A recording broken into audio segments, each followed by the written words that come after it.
Hey mga kadaks! Kumusta kayo? Hello dyan sa Power BI Pilipinas community. And ayan, medyo long overdue na itong dashboard na to. Actually, nung parang kasagsagan na nung submission before na yung deadline, parang sabi ko nakita ko yung parang challenge na kailangan ng gumawa din ng sariling dashboard na pwedeng i-present. Kasi nung una tinry ko um, nung binigay sa akin yung data. Pero after nun nahinto na siya kasi naging busy. Ayan, kailangan kumita of course. And yan, nag-decide na ituloy and almost complete na kaso magiging sobrang busy na naman.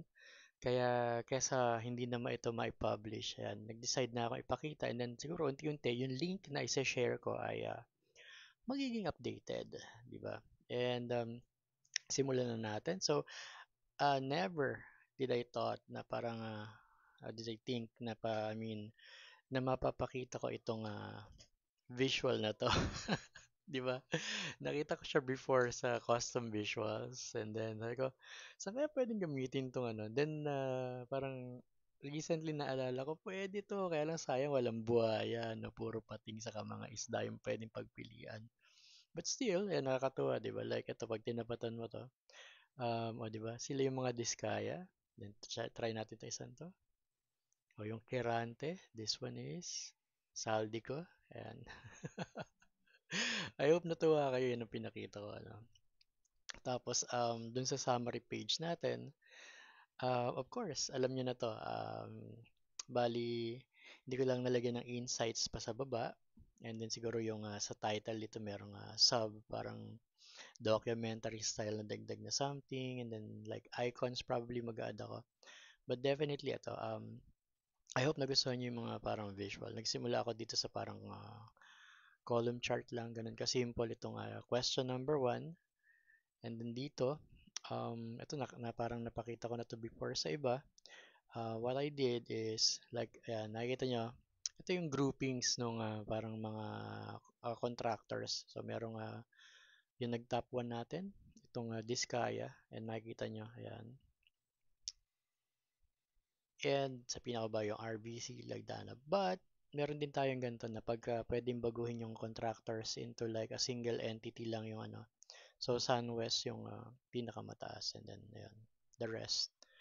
Nakikita nyo. And yung with partner, so makikita nyo yung cost ng project na total na hindi sila, nawala silang ka-partner and then yung dilaw, yung merong yes. And then of course yung total dito sa dulo, parang ganun. And this one, gumamit tayo ng ano tawag dito, funnel view. Ayan, so kung makikita nyo, um, 2018, ayan, average turnaround time. So parang i-compare natin sila lahat sa 2018 kaya 100% yung parang sabihin na natin ito yung parang turnaround time. And then nag-improve siya hanggang sa parang bumaba na lang ng 68.49% yung speed.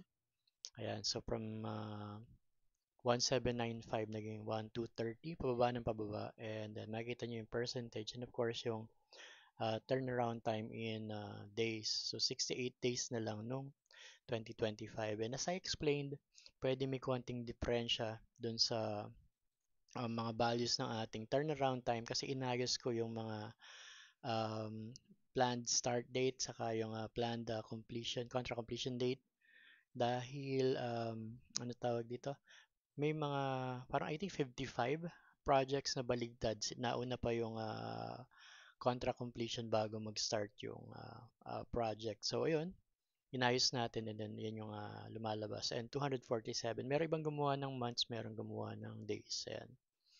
Tapos, project completion date, ayan, napaka-simple. Nakikita nyo yung uh, yan, statuses nung mga project. Di ko alam ba't naging white pagdating sa ano. So, yan yung babagawin ko. Gawin kong black yung mga fonts pag pinablish ko na ulit.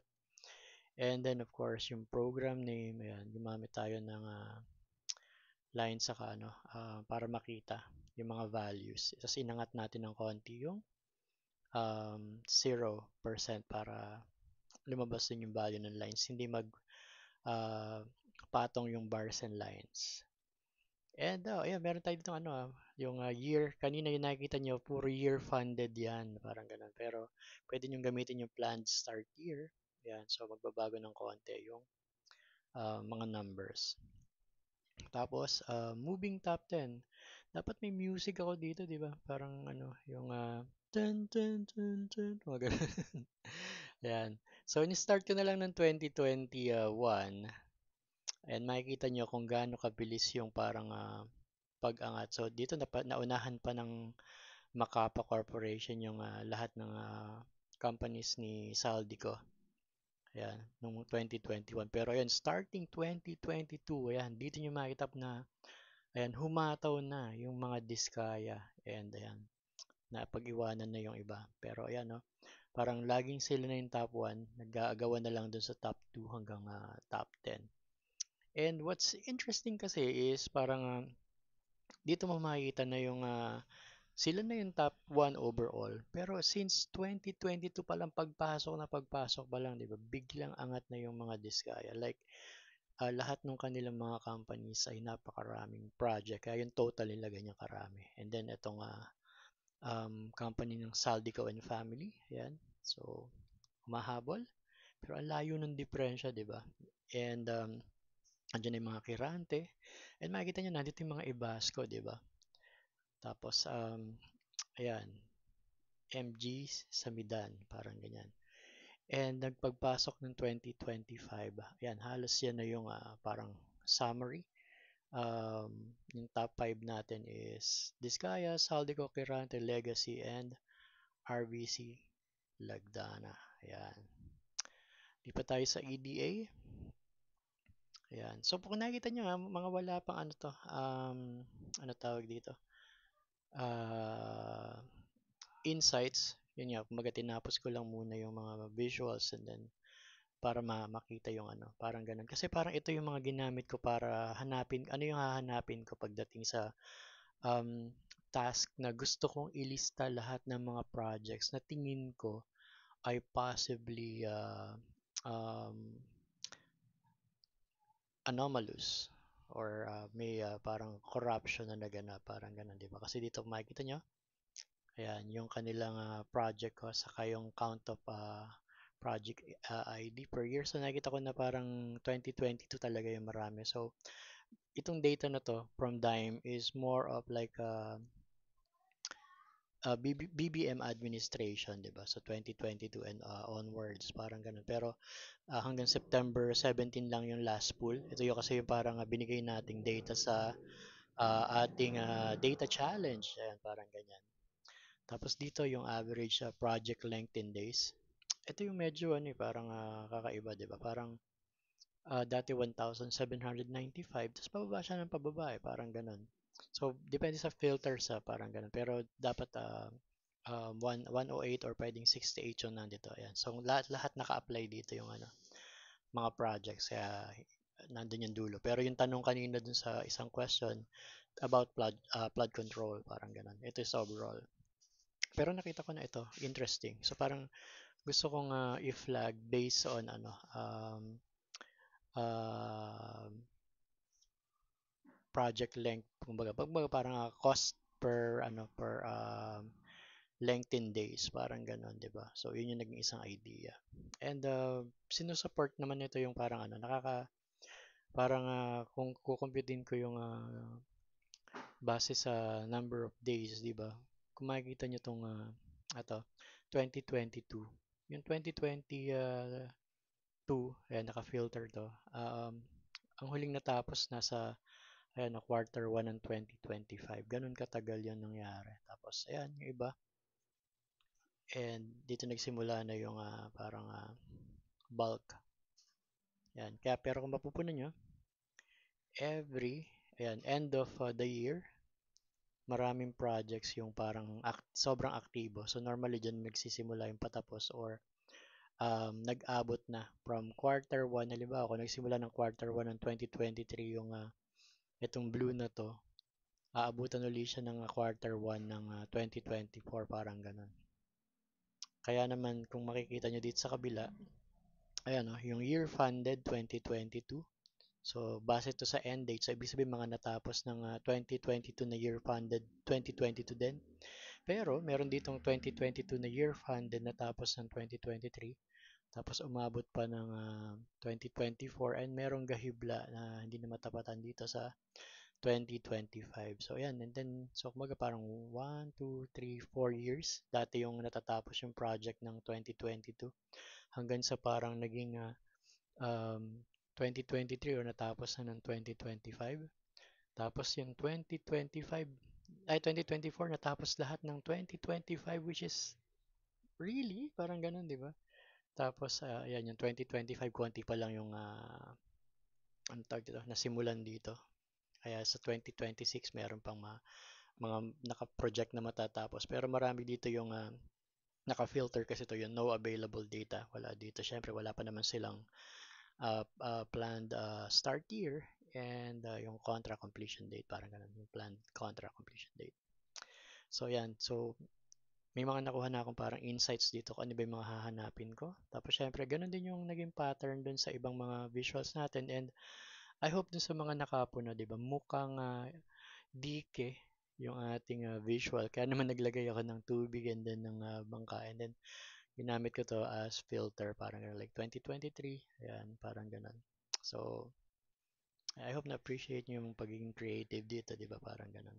Tapos, another view ng not yet started, ongoing, incomplete, and then completed. Tapos, ito naman pinapakita naman based on yung mga pinaka-basing quarter and months. Ayan, based on start year and I mean start date. So, yung month and quarter niya. And so, parang pinapakita ko lang dito na ito yung monthly value, ito yung total niya in quarter value. And makikita nyo itong ang green na to ay or lime green ay siya yung laging mataas per year, parang ganun. So napakarami active na, kumbaga parang maraming nag-i-start na project, parang ganun. Pero actually tulad to ng isang chart na dire-diretso yan, parang ganun. So kinuha lang yung kailan nag-start na parang ganun.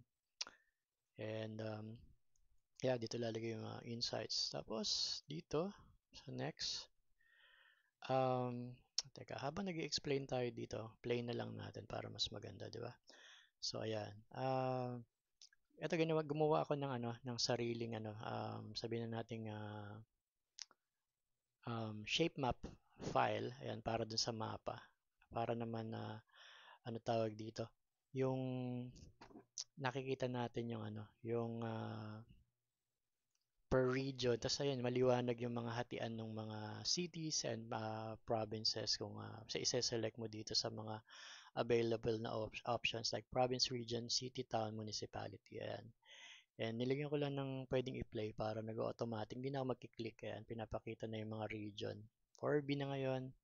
So, lilipat na ng, nasaan na ba? Region 5, and 6, ayan. So, ayan, kung mga, alam nyo yung ginawa ko to, wala akong makita kasi available na parang ready to download. And then may nakita akong, ano ba tawag dun sa file na yun? Parang JSON na, ano ba? Topo JSON yata, something parang ganun. And then hindi ko siya magamit.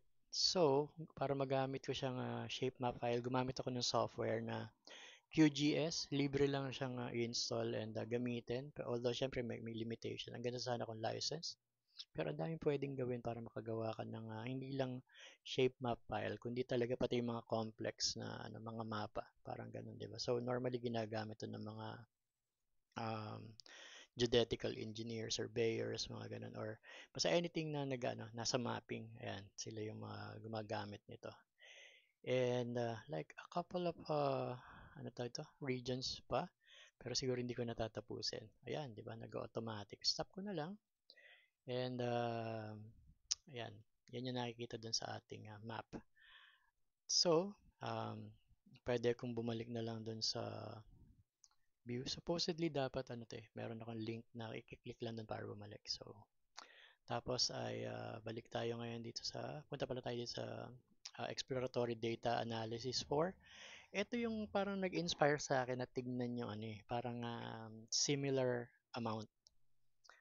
kasi napanood ko na actually sa TV pero hindi ko pinapansin. Tapos parang saan ba parang naggugrupo-grupo yung mga presyo? Kasi like this one, napaka-obvious nitong sa 50 million, sa 100 million. Pero ayan, tapos itong part na yan. So hindi natin napapansin pero naka-region 1 yan. Tanggalin natin yung pagka-select kasi ganyan kadami, parang ganyan. Pero sa region 2, ayan, kung mapupunan nyo, almost wala naman sa 100 million pero nandun Parang ganun, di ba? Like 95, ayan. Pero parang may pattern parang ganun. So, sabi ko, okay. So, kung ira-round up ko siguro yan, baka dun sila maggrupo-grupo. And then, katulad nito, merong outlier dito. Pero, kung iaalis natin yung like, yan na natin to. Parang ganyan. Pwede rin nating makita yung parang pattern, no? Di ba parang nasa straight line yung mga projects na to. So, ito rin, no? Kahit ko konti yan, pero nasa isang lugar pa rin sila, 150. Bakit? Kasi through research, nalaman ko na, I think there was a time nung 2016 pa yata, nung hindi pa nag-start sa Duterte, parang pag ang project, district engineer parang 5 million pababa. And then at some point, naging pwede silang pumirma ng projects ng 50 million pababa. And then nitong panahon ni 2023 yata or 2024, naging parang 150 million pababa na yung pwedeng pirmahan ng district engineer. Nasa I think 300,000 yata yung regional, and then above or 400 parang, and then 400 million and above is sa ano, nasa central office na, or kailangan na yung pirma ni president. So kung makikita nyo yung naging style ng corruption is more of like split natin. Kung makikita mo merong isang lugar na hati-hati yung into sections yung project. Imbis na sabihin mo kunyari parang 500 meters yung project, one single project, hinati nila ng tigwa 100 para ang pipirma lang ay district engineer, hindi yung regional or central office, parang ganun. So, yan yung maraming nangyari sa bandang Bulacan, parang ganun. At makikita nyo nga, yan, eto yan, saka ito, naka 100 million. Ayan na yan. So, ayan, pwede nyo paglaruan yung view na to, makita nyo yung from different regions. Ayan, di ba? Pero there's a pattern, di ba? Parang 50, 150, um, tapos yung 100 million. Yan. Tapos dito sa kanila, meron pang ganyan, dito sa 200. So hanggang pwedeng pumipirma hanggang region, parang ganun. Okay, and then nasa ED A5, ito. Ito dapat di ko na ilalagay. Kaya lang, ang parang nakita kong insight kasi dito, parang kung titignan nyo, yung number of projects, mas mababa, parang ganun, di ba? Dito sa 75 million to 100 million, pero napakadami ng projects, parang ganun, di ba? So parang related din to dun sa isa kanina na ito na yung grouping ng mga parang ganun, di ba? 25 to 50, pangalawa, tapos 50 to 75, ayan, pangatlo. And then 100 to 125. So parang itong grupo na to mula dito, yan yung pinakamararaming projects, parang ganun. And then dito siguro dati, kung yung tigpa 5 million pababa, di ba, baka marami din dito. So yun yung mga parang pwedeng gawing deep dive para makita. And then like pwede kayo mag-filter ng kung interested kayo dun sa region nyo. And dyan yung makikita, di ba, parang ganun. Yung um, ang dami ng yung count ng projects versus dun sa total amount, parang ganun. Now, top contractors by total. Ayan, di ba? So, ito na yung mga listahan ng lahat ng contractors. Nakagrupo na yung mga may group, parang ganyan. And then yung breakdown ng amount. So, nothing fancy. Pwedeng balik na lang tayo. Tapos, ito ay sa red flag list. I think ito yung isa sa pinakamahalagang part ng dashboard na to. Actually, ito talaga. Kasi parang, ito yung hindi rin ginawa ng iba actually. Parang, um, like this one, merong 418 na same project name. So, mamaya pupuntahan natin yung, hindi ko pa kasi na-connect dito para pagka nilagay dito, nag-hover, magiging parang drill through. Tapos pupunta tayo dun sa, parang naka-filter na yung 418, parang ganun. Pero nandito naman yung 418 na yan, ito, kung gusto nyo. And ito nga pala, parang ginawa ko, kinonect ko dun sa Dime. So, ito yung project ID. Pag clinic mo, ayan, ito yung project na yun, parang ganun. So, same project name. Ibig sabihin, gas-gas na tong project name na to. Tapos, meron siya, let's say, parang taon-taon, parang ganun na kahawig. Ayan. So, dun sa drill through, dun mo makikita yung mga kasama niya. Parang ganun. Pag nag-iisa lang siya, syempre, wala siyang, hindi siya masasama sa list. Parang ganun. Tapos, ayan. Kung meron pa siyang ibang sabihin na nating um, questionable ano tawag ito? Category na natag siya, ay makikita pa rin natin siya. And kung babalik tayo doon, ayan, um, eto siya, 'di ba? So, ayan, meron siyang iba pa nakatag na tatlo na to. So, hindi ko mabasa masyadong maliit. So, full screen ko na ulit.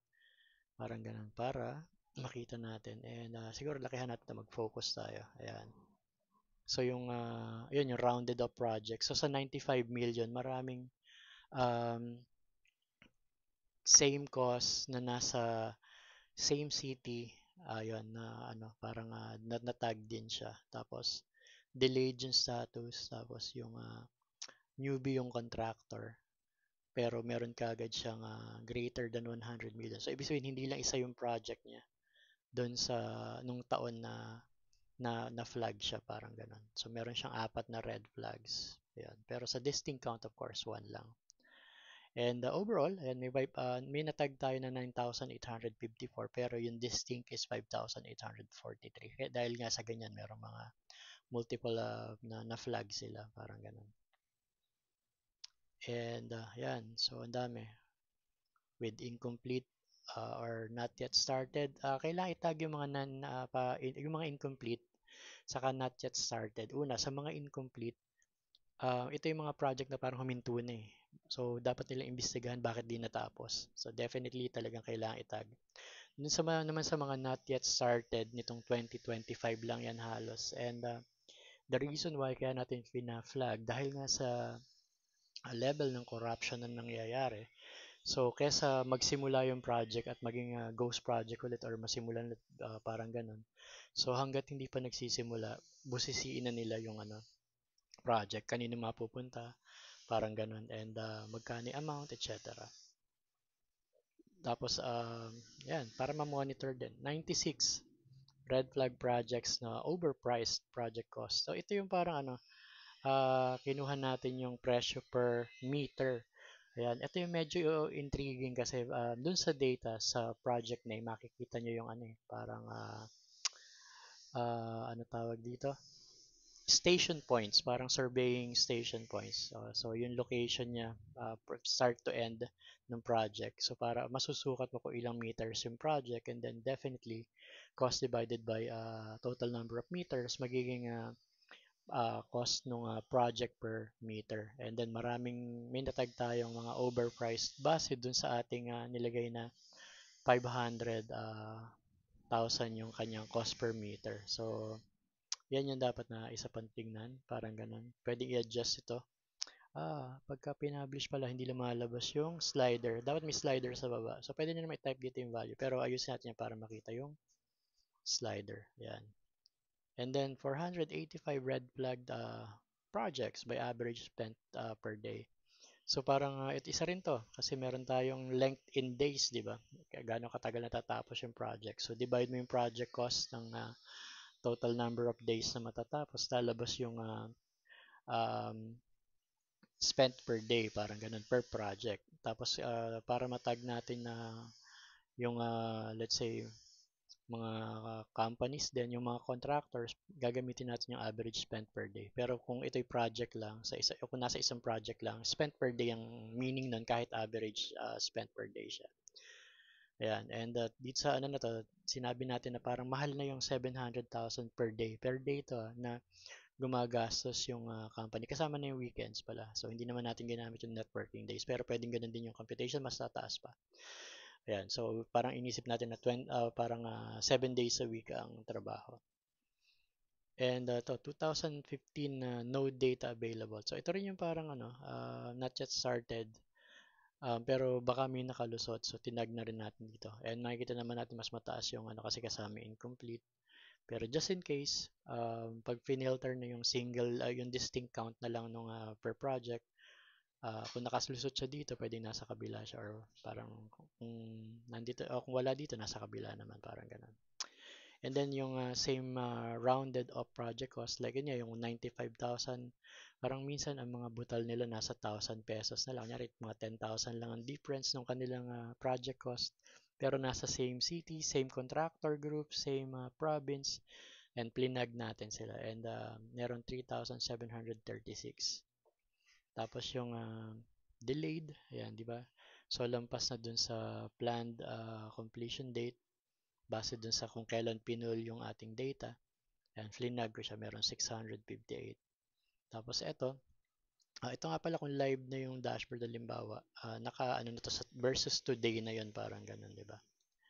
Tapos ito 161 red flag new contractors with starting year contract more than or equal to 100 million, parang ganun. And yan, ito na yung final. And gumawa tayo ng parang gauge or odometer na merong level ng corruption. So, yung ambon hanggang 10%, baha 10% to 40%, bagyo 40% to 80%, and then delubyo. Gusto ko sana gawing 6 na category sana eh. Kaya lang nagmamadali na ako yan. Pero pwedeng palitan yan. Gawa to sa UDF, so ano tawag ito, reusable, and pwedeng palitan yung mga percentages sa inyong pangalan ng mga categories dito. Next, ito na yung isa-isa eh, parang ganun. So, pag na-connect ko na ito na ilalabas dun sa, ayan, mabagal tong average spent per day. Dito mo tayo sa kabila, sa same name, parang ganyan. Ayan, kung makikita nyo, ito yung name, di ba? Pero meron siya noong 2022, 2023, 2024, 2025. Ito yung kanyang mga project IDs, di ba? So, iba-iba.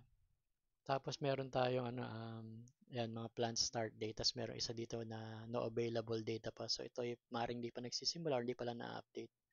Pero yung kanyang ito yung dito yung dalawa, longitude, latitude magkamukha. Ito rin. Halos konti lang yung difference. So ano nga eh, parang siguro baka mga 15 meters lang pagitan nito, parang ganun.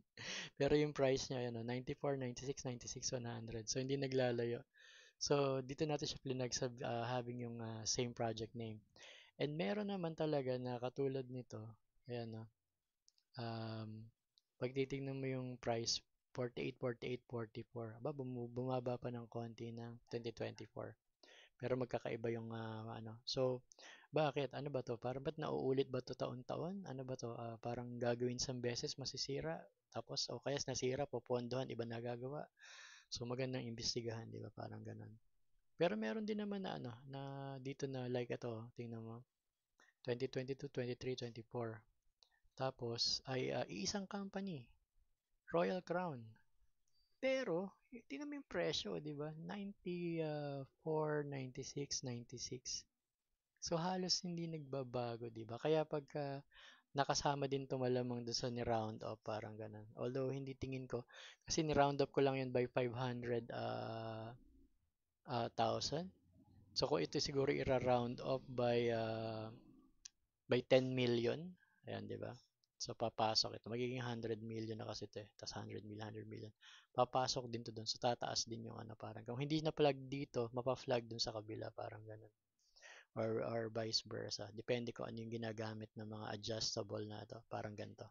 So magdadagdag pa ako siguro para dun sa merong mga ganung pwedeng i-adjust yung factors para tumaas or bumaba yung number of red flags.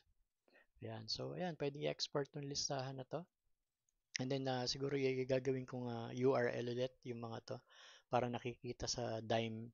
Pag clinic mo po, dediretso sa Dime yung project na yun. Makikita yung details. Parang ganun. Tapos, RF by cost per meter halimbawa. Ayan, so kinompute natin yung length nila. Ayan. And then base dun sa length, di-divide natin yung project cost, di-divide natin ng length, and then makukuha natin yung kanyang cost per meter. Like this one, itong nag-top one, di ba? 203 million yung project. 169 lang yung kanyang pag kinumpute mo itong mga station points na to. 169 lang. Tapos lumalabas na 1.2 million per meter, di ba? Napakabigat, ano yan. Siguro baka gold-plated. Joke lang, joke lang. Ayan, so yan yung pwedeng makita dyan and pwedeng explore. And ayan, yung same rounded off. Ito na yung round off, yung sinasabi ko kanina. Like ito, sa 49 million meron sa naka NCR kasi ito eh. So, pwede tayong mamili ng isang region or dapat pala nilagay ko dito na hindi ito parang isang region lang. Pero yun, like sa Bulacan, ay Caraga, sorry. Hanapin natin yung region 3. Ayan. And ito 96.5 million, no? Ang daming under niya. Meron sa Bulacan, meron sa Tarlac. Ito pinakamarami sa Bulacan. And then interesting, 'di ba? TDP natin. Like sa San Jose del Monte. And then makikita niyo dito, ito yung kanilang project ID, tapos ay location puro San Jose del Monte. Like ito merong LRT Key Builders. Tapos ito yung kanilang mga presyo, 'di ba? Parang 230 dito meters, tapos dito 296. Pero ang ano niya pa halos same lang, 'di ba? Yung kanyang ang differential lang ay 496, 337. Nasa 100 pesos lang halos yung 'di ba? Mahigit yung diferensya. So nakakaloka, 'di ba? Parang bakit halos magkakalayo? Nahiya pa na pagmukain, 'di ba? Parang ganun. Kaya ayan, tapos ito yung summary and ito yung amount na ano rin. And then pwede mong tingnan yung sa baliwag. Ayan, 'di ba? So like ito merong LRT na naman ayan, 'di ba? Konti yung mga dulo lang like 421, 957 ba to? Ayan, malabo ba ako? 709. Doon lang nagkakatalo. Kaya pag ni-round off mo, 'di ba? Depende dun sa ito sa 500,000 ko yata ni-round off. Parang ganun. Kaya makikita mo yung nakikita sila na parang isang grupo. Parang ganun. Ito, Balagtas. 'Di ba? Ayan, puro ARL construction. Tapos kung titignan mo, parang magkakadugtong. Ito yung sinasabi natin kanina na parang pinapababa nila yung presyo by splitting it into multiple projects, parang ganun. So, isang big project lang dapat pero parang ganun. Or, merong galing sa 2024, may 2023. Pero ayan, dapat pala nailagay yung year funded dito para makita kung galing sa isang GAA lang sila, parang ganun. Ayan. And then, ito na yung kulang, kaya hindi ko pa natatapos. Key takeaways. So, dapat magkakaroon ako ng key takeaways dito. And, of course, parang yun na yung parang natin. At additional pages pa siguro like data sources, etc. Mga gusto natin pasalamatan. And of course, ayan, maraming salamat sa Power BI Pilipinas and sa lahat ng sumali sa ating first data challenge. Ayan, kudos sa buong team, especially kay Admin Sir Tony. And of course, sa mga co-moderators, sa mga nanalo, ayan, ang gaganda ng mga dashboards ninyo. And I hope next time, may napulot kayo dito sa ginawa ko and ma-appreciate nyo yung katulad nito na talagang nag-deep dive tayo para palabasin yung mga projects na ating ni red flag, 'di ba? Parang ganun. And meron tayong ganito na parang sa tingin pa lang natin sa data, hindi pa tayo pumupunta sa lugar. So sila na 'yung bahala doon, yung ICI and the Blue Ribbon Committee. Nakikita na natin na ganito na kagad kalala. Conservative pa yung approach natin. So kapag siguro in-adjust pa yung mga katulad nito, at ibinaba yung cost per meter na halimbawa na kunyari gawin kong 400,000 naging 140, so nadagdagan na naman, di ba, parang ganun. Tapos yung consider natin na parang imposible na average daily spend, to, di ba, naging 47.7 na. So nadadagdagan yung listahan natin. and meron nang na-flag ng 5 times, parang ganun. So, siguro kung may mga i-adjust pa, baka ma-flag na yung buong 5, yung buong 8, parang ganun. And kung may maiisip pa kayong ibang categories para ma-flag, mas maganda. Hindi ko pa sinama dito yung ifa-flag mo yung buong lahat ng lista ng kanilang projects ng kunyari lahat ng mga Diskaya owned, lahat ng mga Saldico owned, mga ganyan, 'di ba? So tataas pa to. And definitely baka ano tawag dito, pag lumabas yung totoo, sana naman wag umabot sa delubyo level ng ano, ibig sabihin ganun kalala yung ating corruption sa gobyerno. So I hope makatulong ito and may makapansin pag shinare na natin yung link. Baka naman makarating sa mga kinaukulan and makapili sila ng mga project na iimbestigahan nila base dito sa ating ginawang flagging techniques ng ating fraud analysis. Ayan. Alright, thank you sa inyo and kung may mga questions kayo, mag-PM lang po. Kung meron kayong mga, let's say, gustong i-discuss paano ginawa, pwede tayong um, mag-live stream or gumawa ng recorded video at i-post sa ating video or of course sa website ni Opa BI. And basta, PM lang. And thank you. Bye!